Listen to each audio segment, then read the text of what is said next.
بسم الله الرحمن الرحيم نحمده ونصلي على رسوله الكريم أما بعد. La dernière fois, nous avions terminé la biographie de notre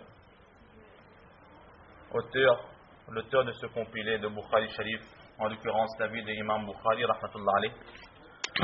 Aujourd'hui, avant tout, nous regardons un peu ce qui nous attend dans ce livre de Bukhari Sharif. Tout d'abord, ce livre que nous allons étudier, Inch'Allah, quel est son nom?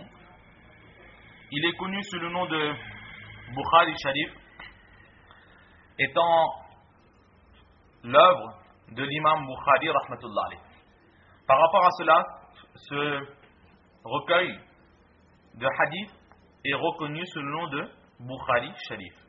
Mais le vrai nom de ce livre est Al-Jami' al-Sahih al-Musnad al-Mukhtasar min umuri Rasulillahi sallallahu alayhi wa sallam wa sunanihi wa ayyamihi. Donc un nom très long, et il est beaucoup plus facile de l'appeler sous le nom de Bukhari Sharif. Donc le nom c'est Al-Jami' al-Sahih al-Musnad al-Mukhtasar min umuri Rasulillahi sallallahu alayhi wa sallam wa sunanihi wa ayyamihi. Étudions un peu le nom. D'abord, Al-Jami', le livre complet. Donc, Imam Bukhari rahmatullah alayh, il a appelé ce recueil Al-Jami', un livre complet. Pourquoi? Parce que nous avions déjà vu auparavant que les recueils de hadith traitant 6 sujets précis: la vie du prophète sallallahu alayhi wa sallam, les habitudes du saint prophète sallallahu alayhi wa sallam, quelques explications du Coran, la croyance, les corruptions qui doivent survenir, les bons comportements, les règles de la jurisprudence et certains récits sur les compagnons du saint prophète sallallahu alayhi wa sallam. Les recueils qui renferment ces 6 sujets sont appelés Al-Jami', un livre complet. Et notre recueil de Bukhari Sharif, il renferme en lui ces 6 sujets, qu'on appelle en arabe Siyar, Adab, Tafsir, Aqaid, Fitan, Riqaq, Ahkam et Manaqib. Les termes en arabe, en français nous avions déjà donné le sens. Donc ce recueil de Bukhari contient tous ces sujets, c'est pour cela qu'il est appelé Al-Jami'. Ensuite, As-Sahih. As-Sahih, authentique. Pourquoi? Parce qu'Imam Bukhari rahmatullah alayh, il s'est fixé, il s'est imposé de ne mettre dans son recueil que des récits du saint prophète sallallahu alayhi wa sallam étant authentiques. Dans ce recueil, il n'y a aucun récit de chaîne de transmission faible ou douteuse. Toutes les chaînes de transmission citées dans ce recueil seront authentiques. C'est pour cela qu'on appelle le livre de Imam Bukhari rahmatullah alayh le recueil le plus authentique après le Coran. Cela ne veut pas dire que les hadiths qui se trouvent dans ce recueil sont les plus authentiques, et à part les hadiths qui sont dans ce recueil, les autres hadiths ne sont pas authentiques. Cela ne veut nullement dire cela. Les hadiths que l'on trouve dans le Bukhari Sharif, on peut les trouver dans beaucoup d'autres recueils.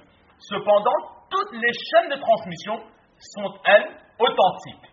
Alors que dans d'autres récits, nous pouvons trouver les mêmes hadiths qui se trouvent dans le Bukhari Sharif, mais la chaîne de transmission qu'aura cité l'auteur de ce recueil ne sera pas aussi forte, aussi sûre que celle qui a été citée par l'imam Bukhari rahmatullah alayh.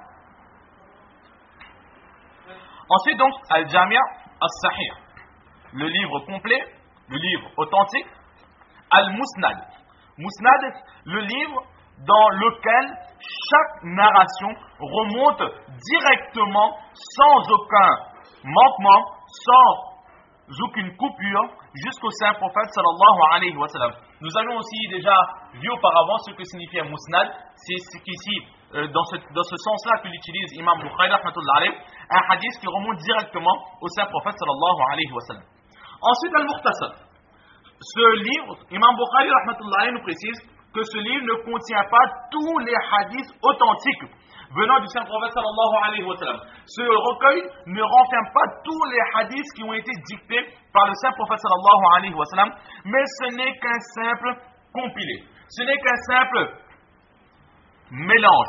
Ce n'est que quelques récits que l'imam Bukhari rahmatullah alayhi connaissait, avait en sa possession, qu'il a mentionné dans ce livre. De crainte de faire un livre beaucoup trop volumineux, que les gens mettent de côté, ne lisent pas, il a préféré s'en remettre à ne citer que quelques-uns. C'est pour cela qu'il dit que l'imam Bukhari rahmatullah alayhi, il a choisi parmi 600 000 hadiths. Il avait en sa possession 600 000 hadiths. Et dans son recueil, il n'a mentionné que quelques-uns de ces 600 000 hadiths. Certaines personnes sont d'avis, on verra un peu plus tard, certaines personnes disent qu'il n'a mis dans ce recueil que au plus 4000 hadiths, ou certains disent 2500 quelques hadiths. Donc nous voyons que c'est vraiment un résumé, un concentré de hadiths qu'il a mis dans son recueil. Ce n'est pas tous les hadiths qu'il avait en sa connaissance. Et tout en sachant que l'imam Bukhari rahmatullah alayhi ne pouvait connaître tous les hadiths qui ont été dits par le Saint-Prophète sallallahu alayhi wa sallam. Il en connaissait certes une très grande quantité, mais pas tous. Donc, nous voyons vraiment que ce kitab de Bukhari Sharif contient simplement quelques récits, quelques hadiths du Saint-Prophète sallallahu alayhi wa sallam, mais surtout ne pas faire l'erreur de dire que ce hadith est faux, ce hadith est faible, car il n'est pas dans le Bukhari Sharif. Certaines personnes ont tendance à comparer les autres hadiths aux récits se trouvant dans le Bukhari Sharif. Et puis, si on les récite un hadith, si on parle avec eux d'un hadith, ils vont automatiquement réfuter en disant que ce hadith ne se trouve pas dans le Bukhari Sharif, ce hadith ne se trouve pas dans le Muslim Sharif, etc. Ce n'est pas parce qu'un hadith n'est pas dans un recueil très reconnu, un recueil très lu, que ce hadith n'existe pas. Pour voir l'authenticité de ce hadith, il suffira tout simplement de vérifier la chaîne de transmission de ce hadith. Donc, Al-Jami', le livre complet, As-Sahih, authentique, Al-Musnad, qui remonte directement au Saint-Prophète sallallahu alayhi wa sallam, Al-Mukhtasar, un concentré de hadith, Min Umuri Rasulillahi sallallahu alayhi wa sallam, qui parle de quoi? Ce livre va parler des umur, des paroles qui ont été dictées, qui ont été dites par le Saint-Prophète sallallahu alayhi wa sallam, min umuri rasulillahi sallallahu alayhi wa sallam. Donc ce livre renfermera les paroles du Saint-Prophète sallallahu alayhi wa sallam. Wa sunanihi, et la sunna du Saint-Prophète sallallahu alayhi wa sallam, c'est-à-dire les actions du Saint-Prophète sallallahu alayhi wa sallam, et certaines de ses habitudes seront aussi mentionnées dans ce hadith. Donc min umuri rasulillahi sallallahu alayhi wa sallam, les paroles du Saint-Prophète sallallahu alayhi wa sallam, wa sunanihi, les actions et les habitudes du Saint-Prophète sallallahu alayhi wa sallam, wa ayyamihi, et qui va parler de l'existence de la vie du Saint-Prophète sallallahu alayhi wa sallam. En l'occurrence, les campagnes qu'aura menées le Saint-Prophète sallallahu alayhi wa sallam seront mentionnées dans ce hadith. Et ainsi, d'autres anecdotes ou d'autres récits qui se rapportent à la vie du Saint-Prophète sallallahu alayhi wa sallam seront aussi mentionnés dans ce recueil. Donc, nous avons là vu le nom de ce livre, Al-Jami' al-Sahih, Al-Musnad al-Mukhtasar, min umuri Rasulillahi sallallahu alayhi wa sallam, wa sunanihi wa ayyamihi. À présent, pourquoi est-ce que l'imam Bukhari, rahmatullah alayhi, il a écrit ce livre? Qu'est-ce qui lui est passé par la tête? Qu'est-ce qui lui a poussé à écrire ce livre, à faire ce recueil? Il dit que l'imam Bukhari, rahmatullah alayhi, dit lui-même qu'il était en cours de hadith avec son professeur, Imam Ishaq ibn Rahway, rahmatullah alayhi.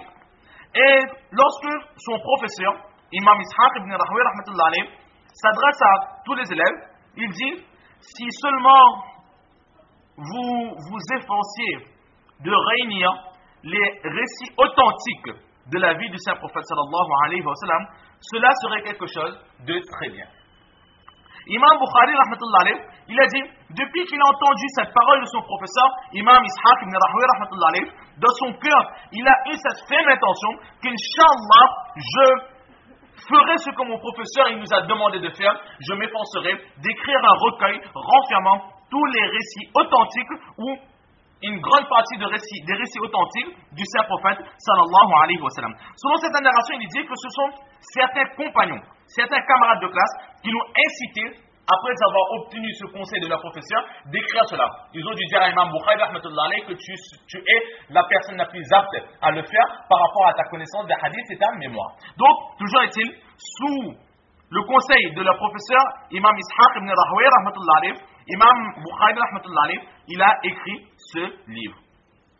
Il a aussi dit qu'une fois, Imam Bukhari dit lui-même que j'ai vu en rêve que j'étais devant le saint prophète sallallahu alayhi wa sallam. Dans mes mains se trouvaient des éventails ou quelque chose qui servait à faire du vent, et avec ces éventails, j'éloignais les mouches qui tournaient, qui volaient autour du saint prophète sallallahu alayhi wa sallam. Imam Bukhari était très intrigué de ce rêve.